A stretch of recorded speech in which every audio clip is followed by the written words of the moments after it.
Thank you, Sonia. Let us pray.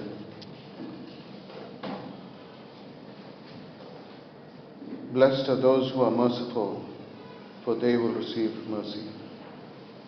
Gracious Father, as we are concentrating on this beatitude, we ask that you would lead us by your Spirit so that we can understand it more. We ask not just that we understand it, but that it penetrates deep into our hearts, and that we would be transformed into the kind of people that you want us to be. We ask this in Jesus' name. Amen. In his letter to the Romans, pardon me, I'm a little agitated today. We will find out why shortly.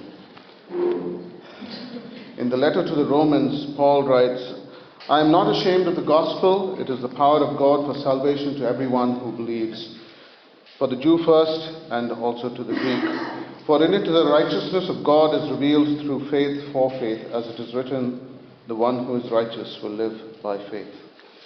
I am not ashamed of the gospel. And I am not ashamed of the gospel, but I am ashamed of those who claim to proclaim the gospel.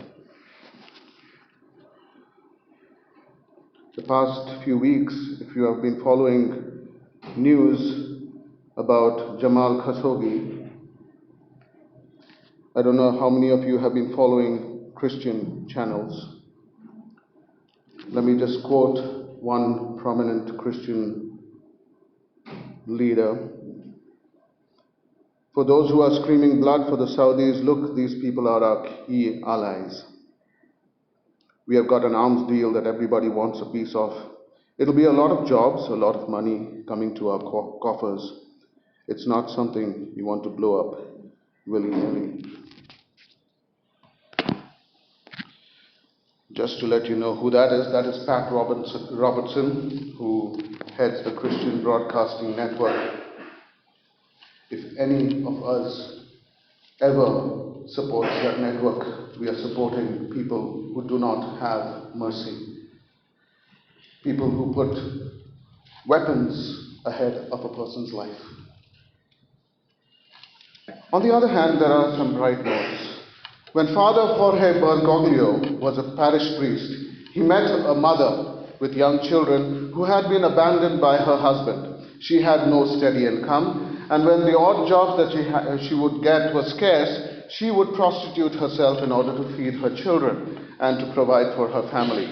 During that time, when things were scarce, she would visit the local parish, and the local parish would try to help her, offering her food, clothes, etc., etc.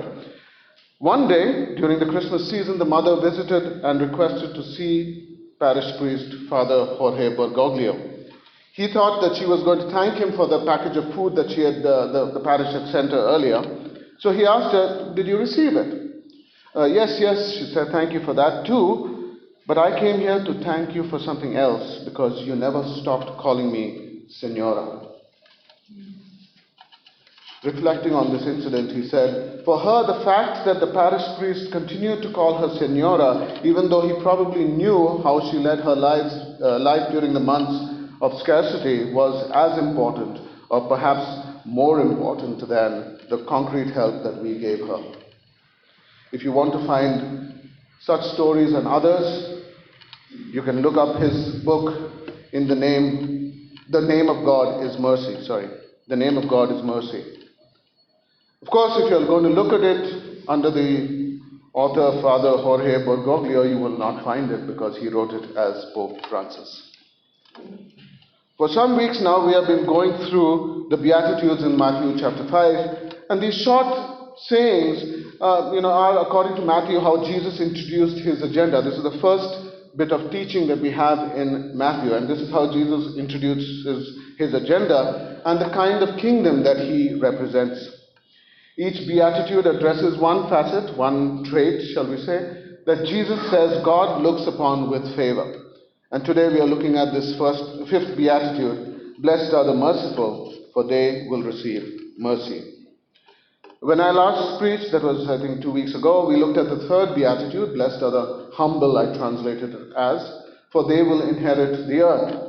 And we saw that that beatitude links back and restores God's original plan for his good creation, namely that it should be governed by humble, obedient humans. And at that time we focused on three words: humble, inherit, and earth. Today's beatitude seems to be a little more straightforward. There is only one critical word really that we need to look at, and that is mercy. But it is here that we land in trouble, because what does mercy mean in this context? What does it mean to be merciful? What does being merciful look like? So in order to understand this beatitude, I would also like us to look at two seemingly conflicting verses from the Bible. The first is Micah chapter 6, verse 8, which reads, "He has shown you, O mortal, what is good. And what does the Lord require of you? To act justly, and to love mercy, and to walk humbly with your God."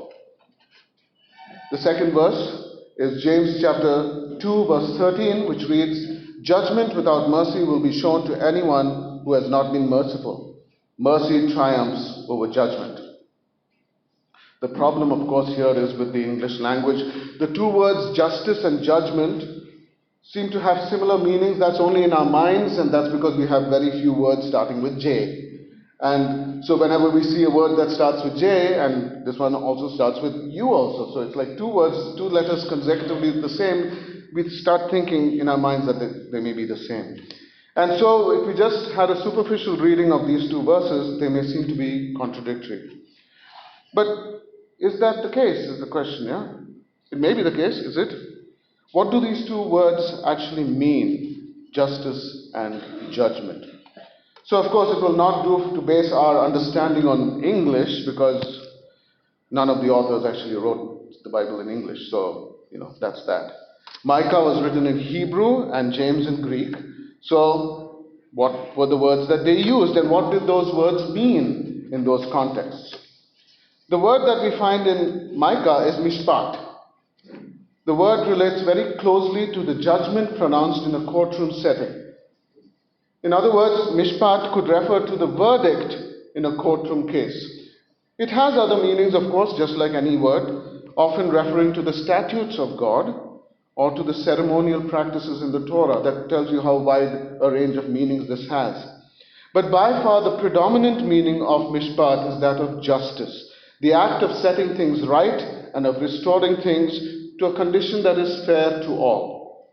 And in fact, the judgment pronounced in a courtroom setting is expected to be a just one. Many of the prophets talk about how justice is being perverted because the judgments are not fair. They play favoritism and all that sort of thing. So you're supposed to give a just judgment, one that sets things right, restores a fair and equitable condition.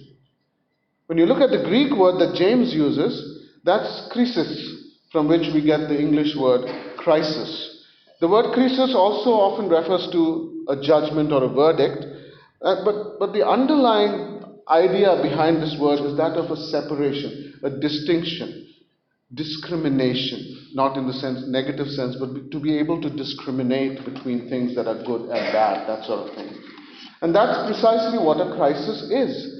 In a crisis, we are faced with a decision or a choice, and that decision or a choice is a critical or important one. Yeah, if we have a small matter to deal with and a small choice, we don't call it a crisis. That's not something that we go, oh, I'm in a crisis because I don't know whether I have idli or vada or something like that. Yeah, that's not a crisis. That's just a choice. Yeah, but if you're having something that having to make a decision that will have long-lasting, life-changing consequences, you could say you're in a crisis. Even if you don't want to call it that because it has quite a few negative connotations, but that could be a crisis. So in a small matter, no one says that they are in a crisis. So a crisis, once again, represents some choice or decision that has long-lasting consequences, on account of which your life, the rest of your life could look different. Micah chapter 6 verse 8 portrays a very close link between mercy and justice, insisting that you cannot have one without the other. Now, in a matter of seeking justice, there must be two parties, one of which at the very least perceives himself or herself to be wronged.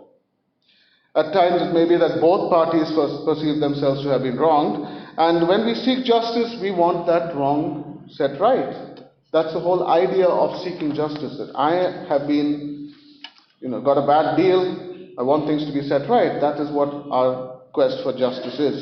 Now, it's always the aggrieved party or parties that attempt to seek justice. If you didn't think that there was something wrong, you are not going to try and seek justice because you don't know that there's something that's gone wrong.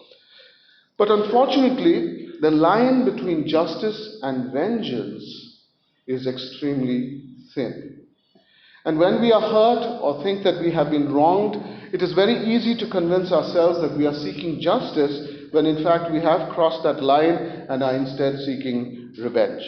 And so when we seek justice, mercy is what tempers our quest for justice. And it ensures that we do not cross that line and begin to seek revenge. And that is why the prophets like Micah, for example, insist that there has to be a very close link between justice and mercy. For when justice is not directed and tempered by mercy, we run the risk of having our sights diverted from setting things right to getting even. When James writes that mercy triumphs over judgment, and he uses krisis there, he is actually talking about the same thing.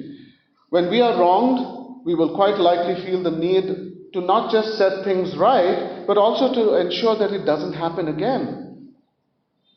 We may insist that the person who has wronged us, even if we forgive them, is somehow punished to show them that what they did was wrong and that they can't get away with it. We may say that we are doing this so that the one who hurt us realizes what he or she has done, and so the person doesn't repeat that kind of behavior. And while we may do this with the best of intentions, wanting the person to realize that they were wrong is to want to teach them a lesson. And while wanting to teach someone a lesson is not necessarily unjust or overtly vengeful, it is a mild form of getting even. And that can be quite hurtful because it is fueled by a desire to prove that one is right. I have been wronged by you. I want to show you that that should not happen. And so some kind of consequences to teach you a lesson, to show you that that's not the way to go. And So what is happening when someone tries to prove that they are right? If I'm trying to prove I'm right, what's happening? To prove that one is right is to insist that the other party is wrong. Because if you have a difference of opinion over which there is a crisis, both can't be right because you all have been wrong, right? Someone is feeling that they've got a bad deal. So, if I'm right, you're wrong. This gives me a reason for feeling superior to the other person because I'm right and you're wrong. And then I feel like I have an advantage over them. After all, the desire to prove that I'm right is simply a thinly veiled desire for one-upmanship over the other person. But mercy is different. I remember studying The Merchant of Venice by William Shakespeare when I was in the 9th and 10th. I was in a school run by the Arya Samaj, and I was the only Christian in a class of 31.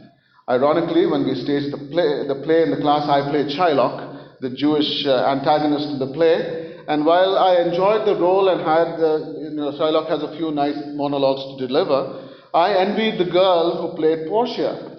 For she got to say, "The quality of mercy is not strained, it droppeth as the gentle dew from heaven. Upon the place beneath, it is twice blessed, it blessed him that gives and him that takes. 'Tis mightiest in the mightiest, it becomes the throned monarch better than its crown. His scepter shows the force of temporal power, the attribute to awe and majesty, wherein doth sit the dread and fear of kings. But mercy is above this sceptred sway. It is enthroned in the hearts of kings. It is an attribute to God himself. And earthly power doth then show likest gods, when mercy seasons justice." There's more, but that's where it's good to end. What a rousing depiction of mercy. What a grand description. However, brilliant though his understanding of the quality of mercy and its impact is, Shakespeare did not go far enough. For the beatitude we are looking at goes much deeper into the quality of mercy than Shakespeare could have ever dreamt. So what do I mean and how do I know? After all, the beatitude itself is the shortest in the list. If you just count the Greek words, fewest is the shortest one. Yeah? And as mentioned earlier, there is only one key word that we are focusing on, mercy. So how do I know that there is more? I have three reasons. First, the pages now follow. Yeah, there are points and sub-points and all that. Yeah, so there are three main points and there are sub-points. So follow along and all that. Yeah. Okay. So first, the pages of the Gospels are filled with stories in which people with varied circumstances of need ask Jesus to have mercy on them.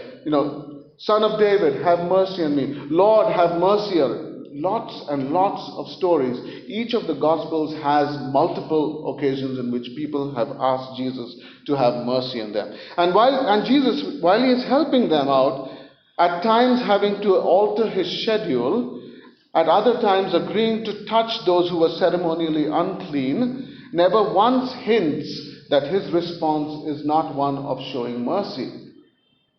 He doesn't say, I'll do this, but it's not really mercy. He does it without questioning, which means he's accepting that what he is doing is a sign of mercy. With such varied circumstances that evoked different responses from Jesus, we cannot actually hope to capture the meaning of mercy easily. It is something that seems to pervade all of Jesus' ministry and hence seems to be something that is more of a characteristic of his ministry rather than simply one aspect of it. His ministry is mercy, in other words. Not his ministries, some parts of it show mercy. His ministry is mercy. Second, Jesus tells a number of parables in response to questions by his multiple interlocutors. On some occasions, he responds with a short saying before launching into a parable in which, even if the word is not used, mercy is described through actions. The classic example of this is the parable about the Good Samaritan. The word mercy is never used in the parable. While Jesus narrates this parable ostensibly in response to the question, who is my neighbor, the way Jesus tells the story and the details he includes makes it very clear that he is talking about much more than what the lawyer had asked about. Think about it. So a little diversion into the Good Samaritan. The road on which the man was beaten up was a dangerous road. The priest and the Levite did not stop to help the man for two reasons. First, the beaten man could be bait to make them more vulnerable. Yeah? We know how this works. Someone takes advantage of us by feigning to be ill or being lost or wanting a bus ticket or something like that, and we try to help them and things suddenly go bad. It's not happened to me, but I've read reports of it, and it happens in quite a few places in the world, where you're trying to help someone and they use your good deed against you in a sense. Yeah. But the second reason for them is that they didn't want to be ceremonially unclean. After all, they didn't know who the man was, but if the man was not just beaten but actually dead, if they touched him, they would become ceremonially unclean and bring upon themselves the uncleanness of a corpse. In other words, helping the beaten man could have doubly disadvantaged them. They could have become prey to his partners who were waiting to, mug them, or they could become ceremonially unclean. Along comes this Samaritan. This is on the road from Jerusalem to Jericho. That's how Jesus introduces it. In other words, it was on the west side of the Jordan and towards the south. And why is this important? This was not Samaritan country. It was quite far south of it. The sight of a Samaritan leaning over a fallen Jew would have been enough for any passing Jew to erupt violently and attack him, thinking that the Samaritan had attacked or killed that Jew because of their mutual hatred. So even bending down there to help the guy, if someone passed along and saw a Samaritan bending over a Jew, that is it. Taking him to this inn now, within Jewish territory, would have made him a suspect in the eyes of everyone out there. What had happened to this guy? How is a beaten up Jew on your donkey? Or was it a horse? Whatever it is. How is it? So, in addition to the two reasons that the priest and Levite had for not helping the beaten man, the Samaritan had a third one that rendered him completely vulnerable in a foreign country. While helping the beaten man would have rendered the priest and the Levite doubly disadvantaged, this would have rendered him triply disadvantaged. Yet the Samaritan went ahead and helped the beaten man, placing himself at a severe disadvantage to ensure that the man was well taken care of. And the Samaritan even then foots the medical bills. The third reason that I think there is more to mercy in this short saying of Jesus is from Jesus' own lips. When the Pharisees disapproved of his practice of eating with the so-called tax collectors and sinners, Jesus said, "Go and learn what this means. I desire mercy, not sacrifice. For I have not come to call the righteous, but sinners." In saying this, Jesus makes two assertions. The first one we have already mentioned, namely that his ministry was one that was mercy, fully characterized by mercy. But the second, mercy is something that is not necessarily easily identified. For Jesus asked them to go and learn what it means. Learn what the scriptures mean when it says, "I desire mercy, not sacrifice." Not go and read the scriptures, they knew the scriptures. Go and learn what it means. The word Jesus uses there for learn is the same one he uses at the end of Matthew where he says, "Go and make disciples." The word disciple there are those who learn. And we know it takes a lifetime to be disciples, and therefore it takes a lifetime to learn what it means to have mercy and not sacrifice. In that context, Jesus is defending his ministry as a ministry of mercy. But at that time, all he was doing was having a meal at Matthew's house. That's the context. He's having a meal at Matthew's house, and people say, "You're fraternizing with these sinners." And so in what way was this an act of mercy? So there are two mercies in this act. First, Jesus shows Matthew mercy by not condemning him. He does not treat him like an outcast. He does not refuse him table fellowship. What do I mean? In a Jewish society, in most of the Middle East right now also, a single act by which you told another person that he or she was fully accepted by you was sharing a meal with that person. If you shared a meal with the person, that's it. They are your equal. You treat them as a brother, a sister, as family. That's it. And by sharing a meal with Matthew, Jesus did the same, clearly indicating that his mercy towards Matthew was one of inclusion rather than exclusion, one of embrace rather than estrangement. Second, by eating with Matthew, Jesus opened himself up to these accusations of those who disapproved of his methods. He was accused of fraternizing with the wrong kinds of people, those whom God had rejected. He was accused of being a glutton and a drunkard. There's lots more to that little saying. I cannot go into that, otherwise this will go very long. So you can meet me later on or something. But a glutton and a drunkard, one who did not know how to stay within the accepted societal limits. In doing this, Jesus placed himself, like the Good Samaritan, at a disadvantage. And it is these three things now. Jesus' response to the people's cries for mercy, his use of parables to make mercy tangible and visible, and his description of his own, description of his own ministry as one showing mercy, that allows us to understand what the true quality of mercy is. At its deepest level, mercy is a process or an act by which we place ourselves at a disadvantage for the advantage of others. While Jesus was an itinerant preacher, this does not mean he just wandered around aimlessly without an agenda. He would have gotten up every day and had a plan for that day.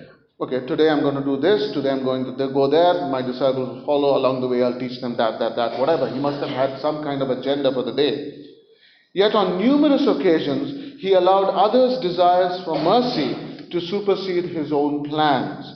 We can see that in Bartimaeus, the number of blind men, the lepers, the Canaanite woman, the Samaritan woman, so many of them, can name them one by one, so many. He allows his own plans to be placed on the back burner in order to help others and show them mercy. When he told his parables, he often included elements that depict the protagonist as placing himself at a disadvantage in order to help someone else. And he could have made his points quite clearly, easily without all these elements, but he included them, and these indicate to us that these elements are important to include when we try to understand what mercy is. And finally, he chose to describe his own ministry as one of showing mercy. And he did this in the context in which he himself had been seriously disadvantaged by his desire to help others and show them mercy. And so in this beatitude, Jesus calls us, his disciples, yes, he's calling us today, to join this kingdom. No, rather to help him establish his kingdom by being delightfully disadvantaged. Amen.